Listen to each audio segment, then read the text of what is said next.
If you want a chance of winning 2,400 COD points as part of my 5,000 subscriber giveaway, all you have to do is leave a like on this video, make sure you subscribe to the channel and leave a comment on this video that includes your Instagram or Twitter username and the platform that you play on.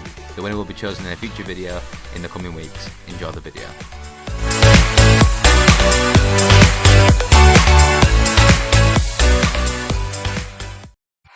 I'm gonna love you.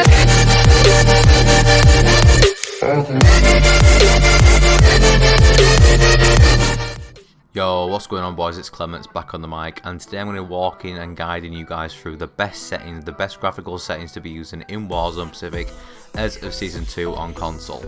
Now just a heads up that these settings aren't in particular the settings you want to be using if you go in quote unquote try hard or you're really trying to compete and perform. These settings are in mind just to make the game look as aesthetically pleasing to the eye as possible. So please do keep that in mind, so these settings aren't going to be for everybody. And as we know, on console we're very limited to what we can tweak and change in terms of graphics, unfortunately, compared to PC at least. But in today's video I'm going to be showing you guys and walking you guys through the settings that we do have available, and I'll try my best to provide the best graphics possible.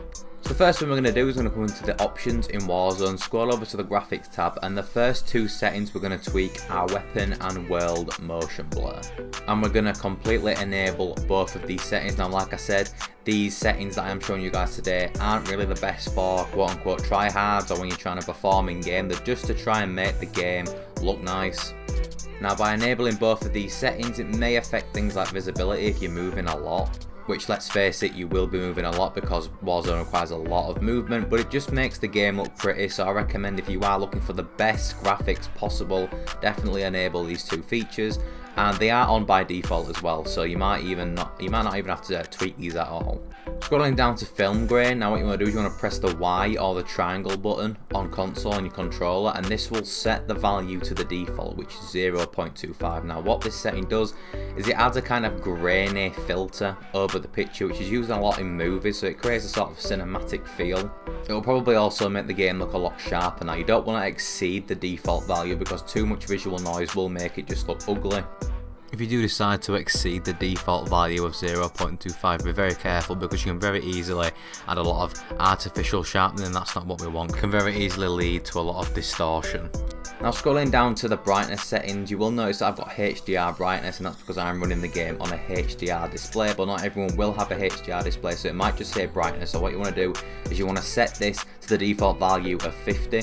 And if you've got a HDR display like me, you just want to set it to the default value of 1.0000, and then come down to the calibration settings, and you want to basically calibrate the brightness settings to your display. Now everyone's display is slightly different, so you want to calibrate it to yours unique. Now scrolling down once more to on-demand texture streaming. Now this setting is quite a tricky one. Ever since this feature's been implemented into Warzone, it hasn't actually worked as intended yet. It's been in the game for months, since Black Ops Cold War, and I believe the only platform that has this feature working as intended right now is PC, but correct me if I'm wrong. But if you are on PC and you are watching this video, like I do say, this video is primarily aimed to console players, but if you are on PC and still watching, definitely I recommend you turn this setting on. So we're streaming the best higher quality textures possible.